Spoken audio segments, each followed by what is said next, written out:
평균은 멸망의 대상이 아닙니다. 그리고 평범함은 창조의 목표가 될 수 없죠. 여러분의 무거운 인내와 노력이 올바른 대상과 정확한 목표를 찾아갈 수 있도록 도와줄 책, 오늘 저와 함께 살펴보시죠. 부깅. 안녕하세요. 부깅의 호스트 검은색달입니다. 잊지 않으셨죠? 우리는 모두보다 창조자이자 예술가이다. 저마다의 캔버스 위에 내일의 밑그림을 그리고 색을 칠하고 있는 여러분들이기에 창의성은 어쩌면 가장 중요한 능력일지도 모릅니다. 그런 우리를 위해 미국 최고의 프로듀서 릭 루빈이 두 팔 벗고 나섰습니다. 바로 창조적 행위 존재 방식이란 책으로 말이죠. 그럼 지금부터 저와 함께 책 속으로 풍덩 빠져보도록 하겠습니다. 그럼 바로 시작할게요. 세상의 모든 개론들이 그렇듯이 릭 루빈도 창조에 대한 정의로서 책을 시작합니다. 그가 정의한 창조는 바로 이렇습니다. 벌새가 제 본성에 충실해 둥지를 짓고 복숭아 나무가 열매를 맺고 비구름이 비를 내리는 것처럼 자기 자신에게 충실한 결과가 창조다. 복숭아 나무가 아무리 노력한다고 해서 사과 열매를 맺을 수는 없잖아요. 그것처럼 이 세상의 모든 창조는 본성, 그 본질에서 크게 벗어날 수가 없습니다. 그렇기 때문에 나에 대해서, 그리고 나의 본성, 본질에 대해서 잘 알고 있어야만 생명을 틔우듯이 창조를 틔워낼 수가 있는 거죠. 그래서 창조를 위해선 어쩌면 나 자신을 아는 것이 가장 중요할지도 모르겠습니다. 나 자신을 알고 나 자신을 잘 쫓아가다 보면 창조적 신호가 내 안에 어느 순간 들어오게 될 거예요. 저 같은 경우에는 이제 취미로 글을 썼어요, 예전에. 근데 호평을 받은 글과 혹평을 받은 글의 가장 큰 차이는 나 스스로한테 진실됐느냐 아니냐 이 차이였던 것 같아요. 내가 정말 내 이야기를 쓴 글은 문법이 좀 어색하고 단어가 조금 후져도 사람들이 되게 좋게 봐주는 반면에 막 남들한테 잘 보이려고 쓴 글이라든지 아니면은 조금 멋을 낸 글이라고 해야 되나? 그런 글들은 가차없이 호평을 받았던 기억이 납니다. 그게 이제 나를 벗어나서 그러니까 내 안에 있는 것이 아닌 다른 사람들의 것을 흉내내고 따라하다 보면은 올바른 창조로 이어지지 않는 것 같더라고요. 확실히 이 릭 루빈의 말처럼 내 안에 집중해야 더 올바른 그리고 더 좋은 훌륭한 창조물이 나오는 것 같습니다. 그렇다면 그 창조적 신호 이런 거는 어떻게 해야 찾을 수 있을까? 릭 루빈은 아주 단호하게 말합니다. 찾지 마라. 그게 답이다. 릭 루빈은 창조적 신호를 굳이 찾을 필요 없다고 얘기합니다. 내 마음에 그 창조적 신호를 담을 수 있는 어떤 자유로운 공간을 만들어준다면 신호가 알아서 들어온다는 거죠. 그럼 그 자유로운 공간을 어떻게 만드느냐? 세상에 물들지 않았던 어린아이의 마음을 가져야 한다고 조언합니다. 생각해보면 이게 되게 맞는 말인 것 같은 게 창조적인 신호, 창조적인 아이디어 이런 것들은 좀 되게 자유롭고 그리고 한계가 정해지지 않은 엉뚱한 그런 상상과 공상에서 잉태되는 경우가 많은 것 같아요. 저 어릴 때, 요즘에도 하나 모르겠는데 저 어릴 때는 공상과학 그리기 대회 이런 걸 되게 많이 했거든요. 저 국민학교, 초등학교 시절에. 그때 진짜 말도 안 되는 그림 많이 그렸습니다. 물속에서 막 차 타고 다니고 물속에서 사람들이 막 생활하고 바다에서 그리고 하늘 날아다니고 이런 거 그렸었는데 만약에 그때 어린 아이들한테 그런 대회를 시키지 않고 어른들한테 시켰으면 정확하게 모르겠지만 아마 되게 작고 엄청 기능이 많은 삐삐 이런 걸 그리지 않았을까 싶은데 아무래도 어른, 그러니까 일상에 조금 그런 때가 묻은 그런 어른들의 상상은 아무래도 제한적이고 그리고 안전한 그런 상상을 펼칠 수밖에 없을 것 같아요. 그렇기 때문에 릭 루빈의 말처럼 그런 순수한 때묻지 않은 시절의 마음으로 세상을 바라보다 보면 그런 창조적 신호가 들어올 수 있을 것 같아요. 이제 본격적으로 이 창의적인 아이디어들과의 숨바꼭질이 시작됩니다. 잘 숨어 있어요, 이 자식들이.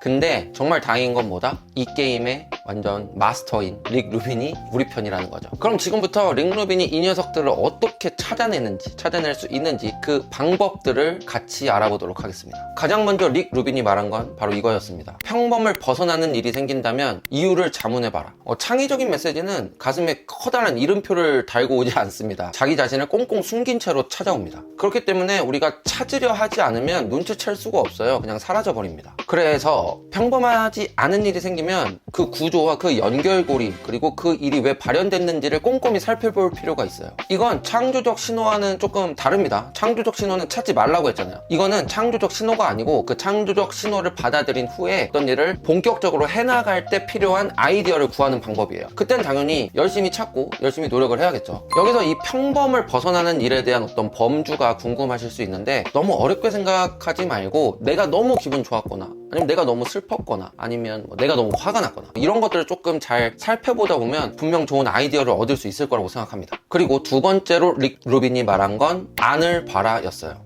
사람들은 보통 삶이 외적인 경험의 연속 그리고 그 조합이라고 생각하는 경우가 많습니다. 그러다 보니 창의성도 그리고 창의적인 아이디어도 내 바깥 세상, 나의 바깥에서 찾으려고 하는 경우가 되게 많은 것 같아요. 눈으로 보이는 것, 뭐 귀로 들리는 것, 뭐 냄새 나는 것, 뭐 이렇게 촉각, 느낌 같은 거, 뭐 이런 쪽에서 어떤 창조적인 아이디어를 얻으려고 하는 경우가 많죠. 하지만 작가는 그 외부 세계보다 내면의 세계에 집중하라고 이야기합니다. 나의 감각, 그리고 나의 감정, 그리고 나의 생각, 이런 것들이 어떻게 어디서 발현되는지 그리고 어떤 패턴으로 이루어지는지 이런 부분에 이렇게 집중하다 보면 창조적 아이디어들을 좀 더 쉽게 낚아챌 수가 있다고 합니다. 이거는 사실 처음에 말씀드린 거랑 좀 일맥상통하죠. 창조도 내 안의 본성에서 벗어날 수는 없다. 아무리 뛰어나고 아무리 훌륭하고 아무리 기깔나는 창조의 아이디어, 창의성 뭐 이런 것들이 있다고 하더라도 내 안에서 크게 달라질 수 없기 때문에 내 안에 집중하는 거는 어찌 보면 창의력 그리고 창의성을 개발하는 데 가장 중요한 부분일 것 같습니다. 릭 루빈은 이 책에서 자신의 영업 비밀, 노하우를 아낌없이 알려줍니다.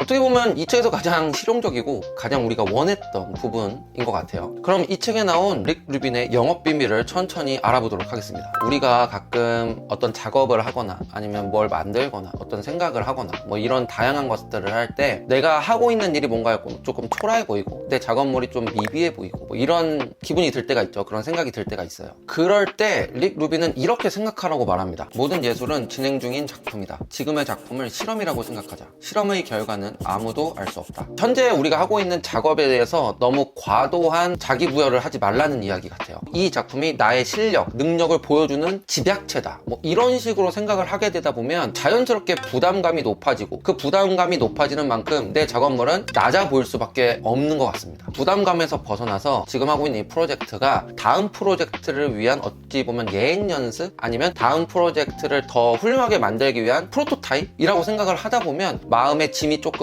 덜어지고 더 훌륭한 작품을 만들 수 있는 그런 기회를 얻을 수 있을 것 같습니다. 일하다 보면 뭔가에 막혀서 일이 잘 안 풀릴 때 있죠. 진행이 잘 안 될 때. 그럴 때 릭 루빈이 그 막혀있는 벽을 뚫고 지나갈 수 있는 자기만의 노하우들 여러 개를 나열하는데요. 그건 짧게 한번 알아보도록 할게요. 먼저 작게 나눠라. 작업을 나눠서 하다 보면은 새로운 길이 보일 때가 있다고 했습니다. 환경을 바꿔라. 릭 루빈은 음반 프로듀싱을 할 때 잘 안 된다 아니면 아티스트가 뭔가 벽에 막혀 있는 것 같다는 생각이 들면 다양한 환경의 변화를 줬다고 해요. 예를 들어서 마이크를 오른손에 들고 있던 걸 왼손으로 들게 한다든지 아니면 스탠드 마이크를 쓴다든지 원래는 이제 밤에 녹음을 자주 하지만 아침에 녹음을 해본다든지 심지어 사람을 천장에 매달고 거꾸로 매단 다음에 노래를 시켜봤다고도 합니다. 이런 식으로 환경을 바꾸다 보면 그 막혔던 벽이 뚫리는 경우가 있다고 하네요. 그 외에도 이렇게 다양한 방법을 제시합니다.